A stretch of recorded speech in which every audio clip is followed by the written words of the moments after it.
พี่น้องเนาะพอกันคือเก่าพี่น้องหาอยู่หากินคือเก่าเนาะไปหาตกปลาชูดพี่น้องตอนนี้กำลังหอด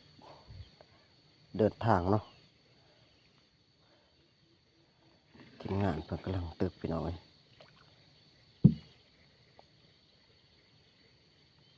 เพราะว่าป่ามันกำลังขึ้นอยู่พี่น้อง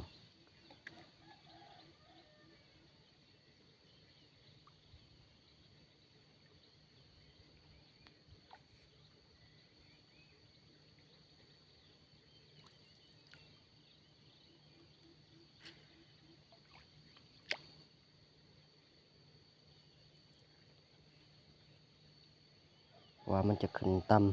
ำสายแคมป่าพี่น้องเนาะ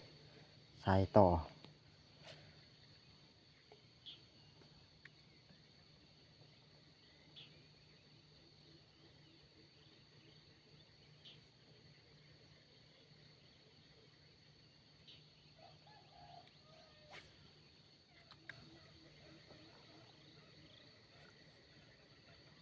ขึ้นเรื่อยๆเลยป่า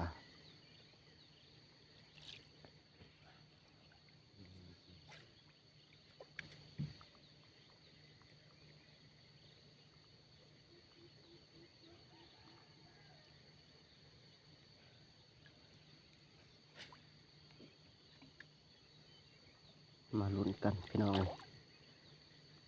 ว่าสิมานหรือบ่เนาะมึง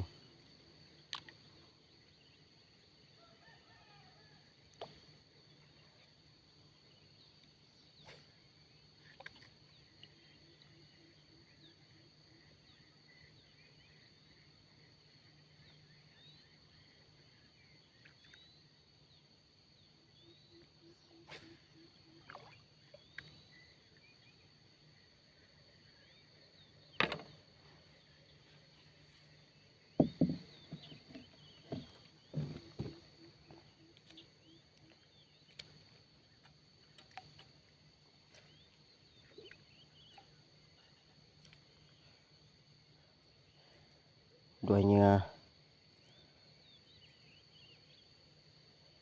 เหงื่อเชียงกิ่งพี่น้องเนาะระวังสิใส่เหงื่อเชียงกิ่ง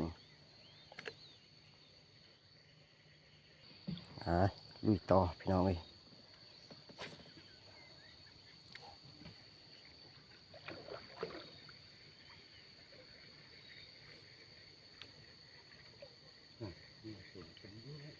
ใช่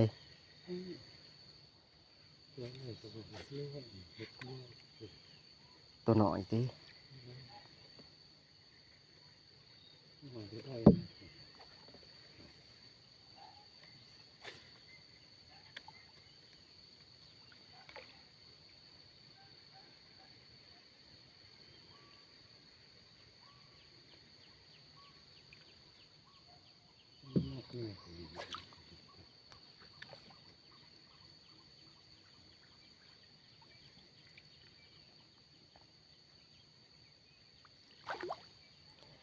เหงื่อปักนี่นะได้เนาะบกัดเนาะเหงื่อเชียงกิ่งเบิ่ง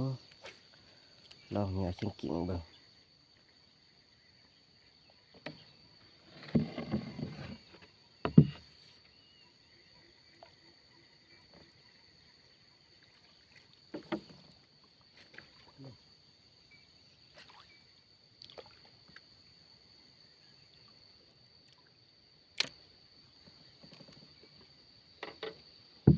มันอยู่ผืนมาจัก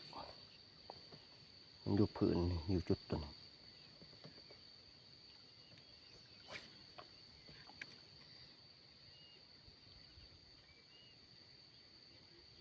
มีแต่ปลาชิวเลยแม่นบ่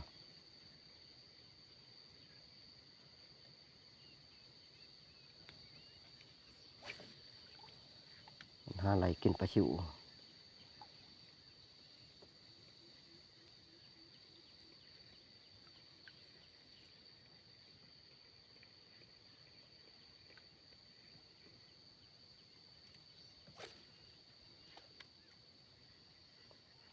ชัวร์บ่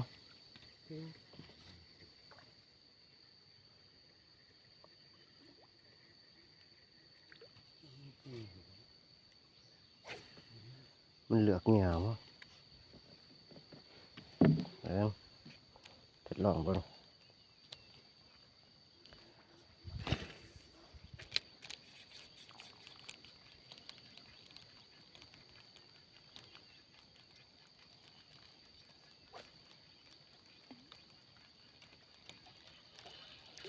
บ่เห็นเนาะ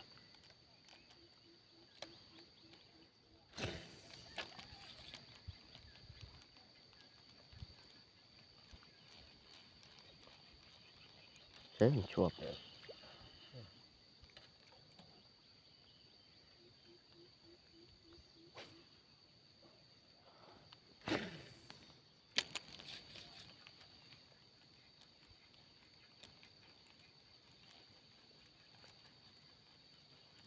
โอ้ไหลโอ้บ่บ่กัดเอาแล้วบ่ยอมกัดเด้อ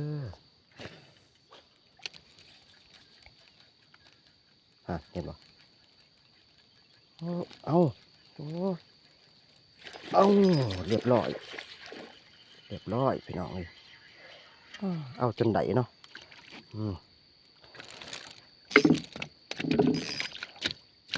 เอาจนได้ง่ายเติบเลยลุยมาอีก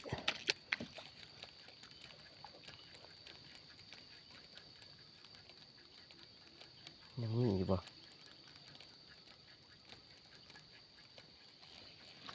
แบบมันระแวงหลาย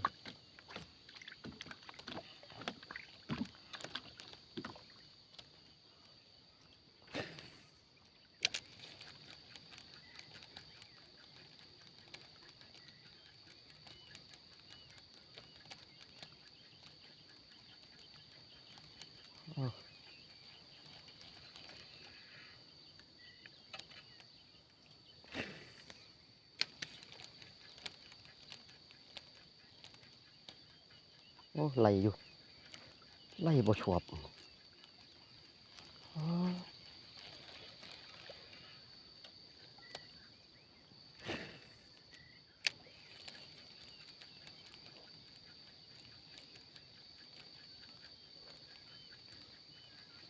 ตัวหน่อยเป็นตัวโตใช่มันชวบใช่ขึ้นเลยขึ้นไล่พี่น้อง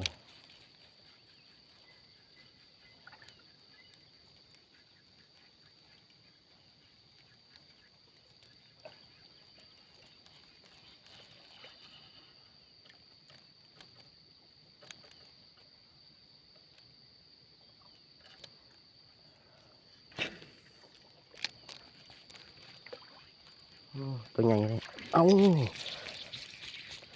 กัดแล้วพี่น้องเอ้ยกัดอีกแล้วตัวบนใหญ่ปานใดก็มันอยากผิด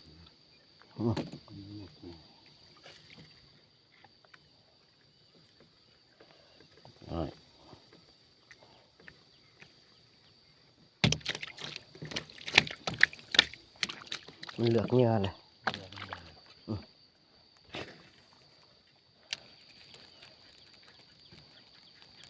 โดดมาใส่โหลดอย่างนั้นขักเลยเด้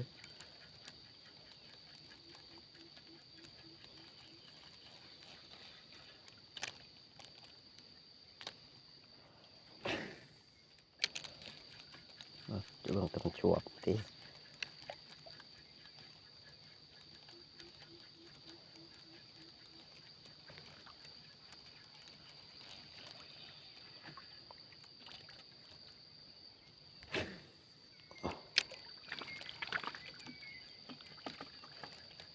จุด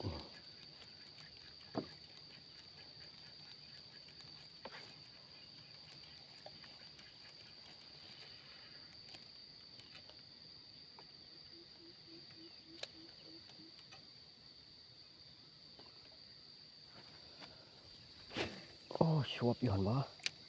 โอ้บ่หอด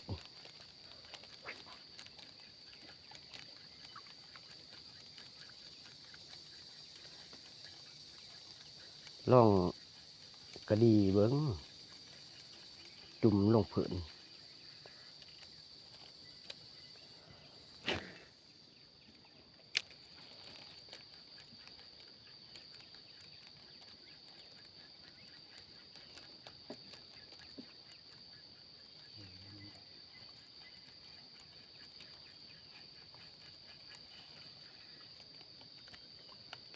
เพราะว่ามันขึ้นวางมันเคยเป็นพวงนี่อยู่ผืน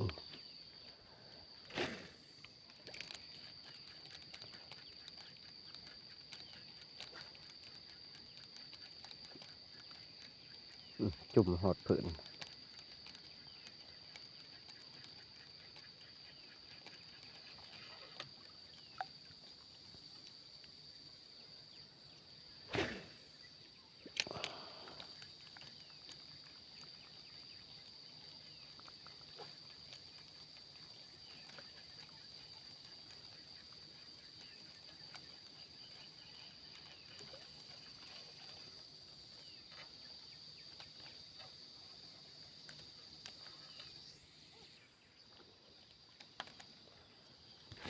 แบบมันหยาบนะมันชวบแบบมันหยาบนะ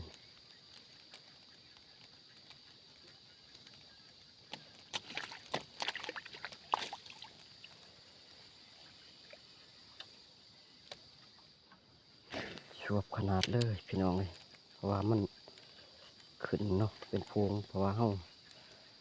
แกงมันบ่ถือมันเหลือกเหงื่อแห้งลาย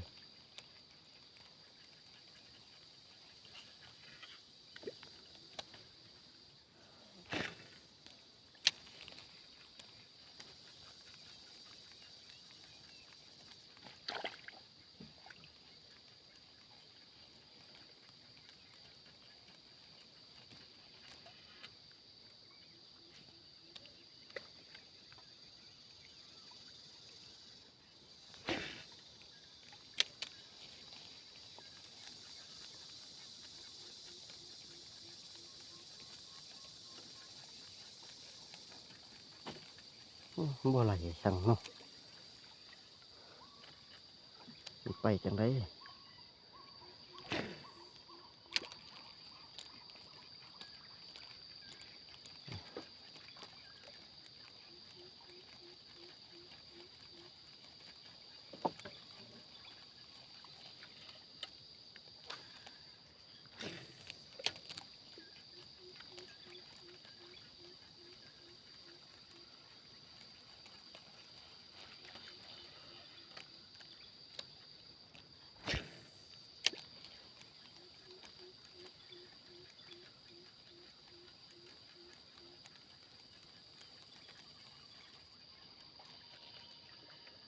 ขึ้นลีรอเนาะปามช่อมช่อมอยู่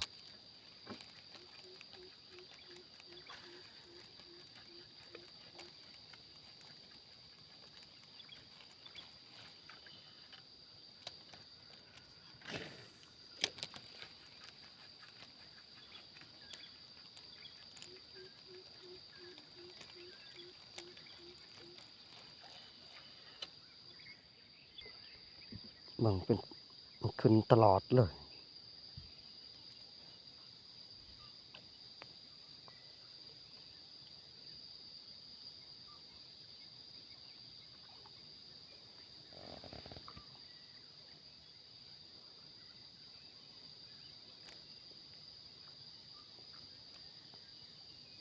จุดนี้มันขึ้น